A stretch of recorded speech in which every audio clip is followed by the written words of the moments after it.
사도신경으로 우리의 신앙을 주님 앞에 고백드리겠습니다. 나는 전능하신 아버지 하나님 천지의 창조주를 믿습니다.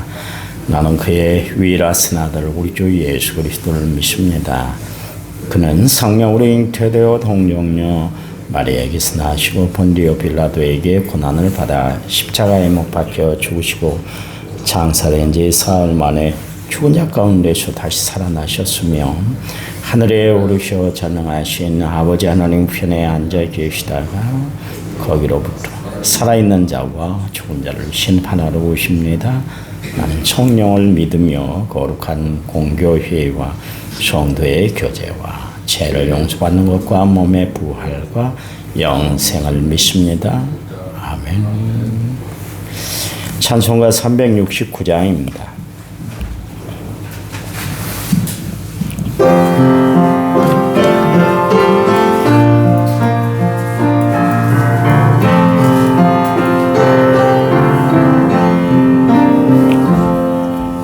죄짐 맡은 우리 구주 어찌 좋은 친구인지 걱정 근심 무거운 짐 우리 주께 맡기세. 주께 고함 없는 거로 복을 받지 못하네. 사람들이 어찌하여 아랠 줄을 모를까. 시험 걱정 모든 괴로움 없는 사람 누구가. 부질없이 낙심 말고 기도드려 아뢰세. 이런 진실하신 친구 찾아볼 수 있을까. 우리 약함 아시오니 어찌 아니하릴까. 근심 걱정 무거운 짐 많이 진 자 누군가. 피난처는 우리 예수 주께 기도드리세. 세상 친구 멸시하고 너를 조롱하여도 예수 품에 안기어서 참된 이로 받겠네.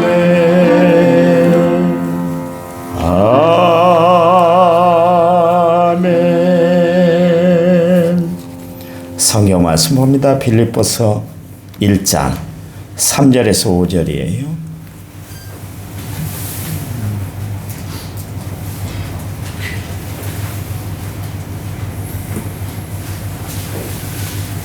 빌립보서 3장 1장 3절에서 5절. 3절 내가 너희를 생각할 때마다 나의 하나님께 감사하며 기도할 때마다 너희 우리를 위하여 기도로 항상 경고하고. 같이 읽습니다. 너희가 첫날부터 이제까지 복음을 위하여 참여하기. 아멘.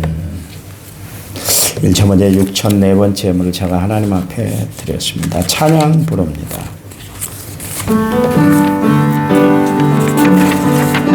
내 마음에 주를 향한 사랑.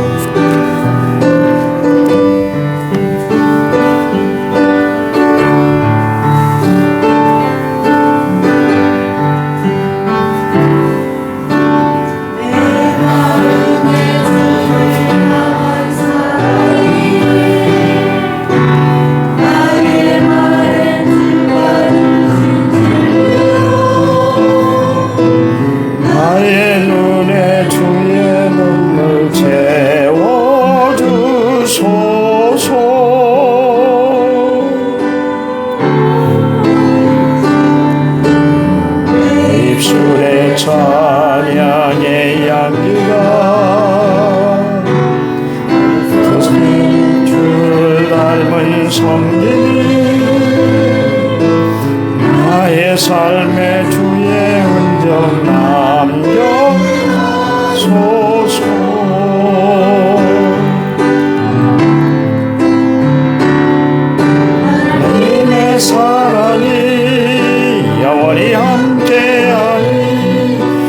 십자가의 길을 걷는 자에게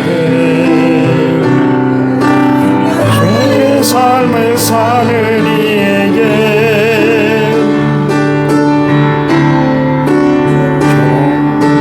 많은 소리와 세상 유혹 속에도 청순결한 친구가 되리라.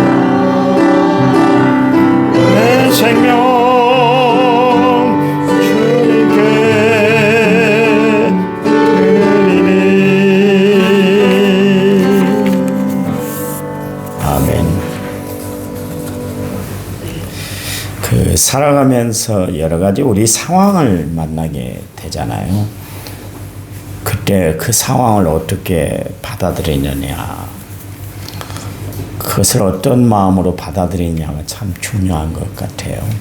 늘 하는 이야기입니다만, 우리가 선글라스를 낄 때, 안경을 낄 때 노란색 안경을 끼고 세상을 바라보면 다 노랗게 보여요. 빨간색 안경을 쓰고 세상을 바라보면 세상이 다 빨갛게만 보여요. 내가 어떤 마음을 가지고 사느냐에 따라서 그것을 긍정적으로 받아들일 수가 있는가 하면 부정적으로 우리가 대할 수도 있어요. 하나님이 좋아하는 사람이 있어요.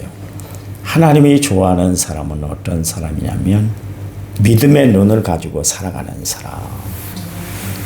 그래서 모든 것을 믿음으로 바라보고 살아가는 사람을 하나님이 참 좋아하세요. 하나님이 신명기서 6장 5절, 6장 4절에서 이스라엘아 들으라. 그러면 세마, 하나님이 이제 말씀을 주셨는데 5절 말씀에서 뭐라 하냐면 너는 마음을 다하고 뜻을 다하고 또 성품을 다하여 주 너희 하나님을 사랑하라. 힘을 다하여 내 하나님을 사랑하라. 그렇게 이야기를 하고 있잖아요. 그러니까 하나님은 마음을 다하고 뜻을 다하고 힘을 다해서 하나님을 사랑하는 마음 가지고 살아라. 그 이야기예요. 우리가 하나님의 사랑의 마음을 가지고 살아가면 모든 것이 다 이해가 되고 받아들여지게 되고 섭리가 나게 되는 거예요. 우리가 하나님의 마음, 하나님의 뜻, 하나님의 성품을 갖지 못하니까 늘 원망, 불평하고 좌절하고 그래서 늘 낙심에 처하고 낙담 가운데 있을 때가 참 많아요. 바울이 상황이 좋지 않았거든. 늘 어려운 일들이 많았습니다. 그를 협력하는 사람들도 많았지만 그를 대적하고 그를 죽이지 않으면 잠도 안 자고 밥도 안 먹겠다는 사람들까지 생겨났을 정도로 바울을 힘들게 하고 어렵게 만드는 그런 주변의 사람들이 많았는데 불구하고 바울은 늘 기뻐했어요. 좋은 일만 있어서 기뻐한 것이 아니라 힘들고 어렵고 자기가 감당하기 벅찬 상황이 있었음에도 불구하고 기뻐했어요. 그게 믿음이요. 믿음이라는 게 뭐 다른 거 있습니까? 우리는 거창한 믿음을 이야기하고 거창한 믿음을 표본으로 삼고 살아가려고 그러는데 우리 일상에서 내가 어떤 마음을 가지고 살아가느냐, 정말 하나님의 마음을 가지고 살아가느냐, 이게 중요한 거예요. 빌립보 4장 18절 말씀에 내게는 모든 것이 있고 또한 풍부한지라 에바디로 편에 너희가 준 것을 받음으로 내가 풍족하니 이는 받으실 만한 향기로운 제물이요 하나님을 기쁘시게 한 것이다. 그랬습니다. 바울이 박해를 받아서 감옥에 갇히게 됐잖아요. 그 소식을 들었던 빌립보 교인들이 바울을 걱정했어요. 그리고 바울이 쓸 것을 그렇게 다 마련해 줬어요. 그리고 에바브로디도 편에 그것을 옥에 갇혀 있는 바울에게 전해 줬어요. 바울은 그들을 생각할 때마다 기쁘고 감사했어요. 바울에게 기쁨을 가져다 주고 감사를 안겨다 준 교인들이 있었다. 그런 이야기예요. 아울러 바울은 그 받은 은혜가 너무나 감사하고 또 받은 은혜가 너무나 컸기 때문에 그들을 위로하고 싶었어요. 그래서 그가 감옥 속에 갇혀 있음에도 불구하고 빌립보 교인들에게 편지를 쓴 것이 바로 빌립보서입니다. 그 편지 내용이 뭡니까? 나는 괜찮아. 나는 기뻐. 그러니까 당신들도 기뻐하시기 바랍니다. 이게 유지잖아요. 빌립보서 전체 내용은 바로 그 내용이에요. 바울에게 있어서 기쁨은 환경에 좌우되는 것이 아니었어요. 그의 기쁨은 비가 오나 눈이 오나 바람이 부나 폭풍이 몰아친다 할지라도 전천후 감사. 그러나 모든 환경을 초월한 감사의 생활이었다. 그런 이야기입니다. 어떻게 해서 그렇게 감사할 수 있었을까요? 그의 마음에 예수 그리스도가 계셨기 때문에 그래요. 그가 성령의 지배를 받았기 때문에 감사했더라. 그런 이야기예요. 여러분, 그래요.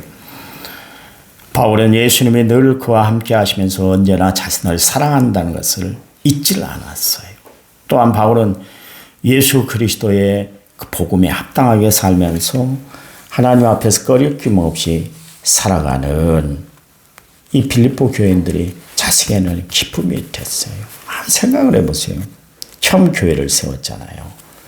그 교인들이 믿음으로 성장하는 걸 보니까 바울이 힘을 얻었다. 그런 이야기예요. 늘 만납니다마는 지방회 때 만나고 또 모임이 있어서 만나면 김원곤 목사님이 항상 우리 교인들을 염려하고 이야기를 해요. 만나자마자 꼭 한마디가 목사님 교회는 평안하시죠. 교인들은 다 잘 계시고 장로님들도 건강하시죠. 이 안부를 매번 만날 때마다 말씀을 하세요. 왜 그런 줄 아세요? 당신이 개척한 교회이기 때문에 잊지를 못하는 거예요. 당신이 개척한 교회이기 때문에. 바울이 그랬어요. 바울이 그랬어요. 우리도 항상 하나님이 주시는 기쁨이 넘쳐나시길 바랍니다. 나이가 들면 사람들이 쓸쓸해지고 인생의 허무함을 느끼게 되잖아요. 살아온 거 뒤돌아봤더니 아무것도 남은 것 같지 않아. 내가 인생 헛살아온 것 같아. 내 손에 쥔 게 아무것도 없다고 생각을 하면 인생이 왜 이렇게 쓸쓸하고 외롭게 느껴지는지 몰라요. 자꾸 그런 생각을 하게 되면 내가 더 많은 인생의 패배자로 그렇게 몰아가는 것을 알 수가 있어요. 바울도 그런 생각이 들었겠죠. 얼마나 힘들었겠어요. 그 복음 사역의 여정이 쉽지 않잖아요. 지금도 복음 사역 어려운 지역에 가서 목회하시는 분들 보면 환난과 핍박을 이겨내면서 복음 사역을 감당하잖아요. 그 옛날 기독교 복음이 전파되지 않고 이제 막 기독교 복음이 전파될 그 시점에서 바울이 이 사역들을 감당할 때 얼마나 현장에 어려움들이 많았겠어요. 말로 표현할 수 없는 어려움들이 많았겠죠. 그럴 때마다 낙심이 찾아오고 자기의 몸이 노구의 몸이 자꾸 되어갈 때 그 마음에 그 섭섭함, 허무함이 없었겠어요. 그럴 때 그가 이런 이야기를 했습니다. 고린도후서 4장 16절 말씀에 그러므로 우리가 낙심하지 않으니 우리의 겉사람은 낡아지나 우리의 속사람은 날로 새로워진다. 그랬습니다. 바울이 힘을 얻었던 건 뭐냐면 자기의 늙어가는 겉모습을 바라보고 낙심하고 그렇게 살았던 것이 아니라 속사람을 강건케 하시는 하나님 때문에 늘 힘을 얻어 세상을 승리하며 살았다. 그런 이야기예요. 여러분, 우리는 예수님 때문에 살아가는 존재예요.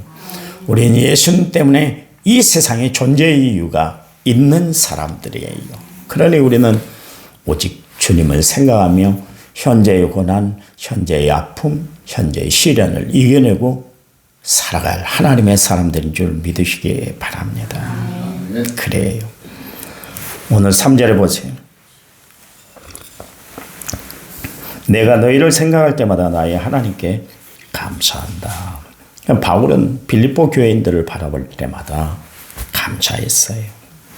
바울은 그곳 성도들을 생각할 때마다 기뻤어요. 계속해서 그에게 떠오르는 생각이 뭐냐면 빌립보 교인들 때문에 나는 기뻐. 이 생각이 막 새록새록 나는 거예요. 그래서 바울은 빌립보 교인들을 향해서 그런 이야기를 했습니다. 나는 여러분을 생각할 때마다 감사해요, 감사해요. 그렇게 이야기를 해요. 저는 우리 교인들을 볼 때마다 감사해요. 왜냐하면 하나님이 여기 인도해 주셨잖아요. 지금까지 여러분을 만나게 하셔서 지금까지 여러분과 함께 사역을 하고 있잖아요. 얼마나 감사한지 몰라요. 교회가 커서 감사하고 적어서 실망하는 것이 아니라 교인들이 내 말에 잘 따라주기 때문에 내가 기뻐서 그렇고 교인들이 내 말을 잘 이해하지 못해서 내가 슬프고 그래서 그런 것이 아니에요. 저는 예수님 때문에 감사해요. 예수님이 성령님이 남은 성결교회에 보내주셨고 지금까지 동역을 이루도록 사역을 감당하도록 하나님이 역사하셨기 때문에 저는 감사해요. 얼마나 감사한지 몰라요. 늘 감사해요. 감사해요. 여러분 바울이 빌립보 교회를 바라볼 때마다 감사할 수밖에 없었던 것이 뭡니까? 사도행전 16장에 나오는데 바울이 아시아에서 복음을 전하려고 그랬다고 그랬잖아요. 그런데 밤에 환상이 나타나서 마게도니아 청년이 손짓을 하는 거예요. 도대체 여기 무슨 뜻인가 생각을 했더니 마게도니아 와서 복음을 전하라. 그런 하나님의 환상을 청년을 통해서 그렇게 보여주셨어요. 그래서 그가 마게도니아로 배를 타고 와서 처음 도착한 것이 빌립보였습니다. 안식일에 그가 기도하는 곳으로 강가로 갔는데 바울이 그곳에 모인 사람들에게 복음을 전하니까 그 중에 자색옥감 장사를 하는 누디아라는 여자를 만나게 됐어요. 그 여인이 바울의 복음을 받아들이고 마음을 열었어요. 그리고 그 식구들이 다 세례를 받았잖아요. 그런 후에 빌립보 교회가 누디아를 통해서 누디아 집을 통해서 이제 개척이 된 거예요. 얼마나 감사했겠어요. 그 빌립보 교회를 생각할 때마다 바울은 루디아를 떠올렸을 거예요. 아, 감사한 사람이다. 내 복음을 받아들이고 내가 전한 복음을 받아들이고 이렇게 교회가 탄생이 됐구나. 그걸 생각할 때마다 늘 감사했던 것이죠. 또 다른 안식일에 그가 일행을 이끌고 기도하는 곳으로 갔는데 가는 도중에 점치는 여인이 따라오면서 자꾸 바울을 힘들게 하고 어렵게 하고 그랬어요. 그래서 그 여인의 병을 고쳐줬잖아요. 그것 때문에 결국 관리들에게 고소가 돼서 결국 감옥에 들어가게 됐잖아요. 그래 감옥에 들어가서 결국 어떻게 됐습니까? 간수가 바울이 전한 복음을 듣고 그 식구들이 다 같이 또 세례를 받고 예수를 믿게 됐어요. 그게 바로 빌립보 교회에서 이루어진 사건이에요. 얼마나 감사했겠어요. 그걸 생각할 때마다 감사한다. 그런 이야기예요. 그리고 나서 그 후에 바울은 데살로니가로 갔는데 빌립보 4장 16절 데살로니가에 있을 때 너희가 한 번뿐만 아니라 두 번이나 나의 쓸 것을 보냈다. 그렇게 이야기를 하고 있습니다. 바울은 그렇게 어려울 때 힘들 때 빌립보 교인들이 자신들도 어려움에 처했음에도 불구하고 자신에게 한 번뿐만 아니라 두 번씩 그렇게 또 선교원금을 보내주고 그를 또 위로해 주시고 함께 해준 그 빌립보 교회를 결코 잊을 수가 없었던 거예요. 그래서 늘 바울은 빌립보 교회를 생각할 때마다 하나님 앞에 감사하며 기도했다. 그런 이야기입니다. 여러분, 세상에 빌립보 교회가 완벽했기 때문에 바울은 늘 빌립보 교회를 생각한 것이 아니에요. 여러분이 잘 아신 바처럼 빌립보 4장 2절 말씀에 요디아와 순드게라는 두 여인이 교회 모든 것을 다 좌지우지하는 사람이었어요. 예전도에 아마 회장 아니면 총무 그런 직을 감당을 했을 거예요. 그런데 둘 사이에 알력이 붙었어요. 네가 옳으니 내가 옳으니 네가 잘하고 있니 내가 잘하고 있니 그러면 서로 싸움박질을 하고 있었어요. 그 서로 의견이 충돌이 되면 둘이 입을 맞추려고 뜻을 맞추려고 생각을 하지 않았어요. 그러니 얼마나 힘들었겠어요. 여러분 봐보세요. 고린도 교회도 파벌이 심해가지고 그것 때문에 바울이 뭘 마음의 근심과 걱정이 앞섰잖아요. 근데 빌립보 교회도 역시 마찬가지로 사람들이 이룬 공동체이기 때문에 서로의 의견이 맞지 않은 것 때문에 서로가 티격태격 싸웠다 그런 이야기입니다. 그래서 바울이 그런 이야기를 하잖아요. 너희 안에 이 마음을 품으라고 그리스도 예수의 마음이야. 예수의 마음으로 좀 하나 돼봐. 하나 돼서 좀 큰 일을 이루어봐. 그렇게 이야기할 정도로 빌립보 교회도 문제가 많았어요. 그런데도 불구하고 바울은 문제 많은 현실을 받아봤던 것이 아니라 그들 속에 역사하신 하나님의 은혜를 생각하면서 오히려 감사했더라 그런 이야기입니다. 여러분 어떤 마음을 품고 사느냐가 참 중요하잖아요.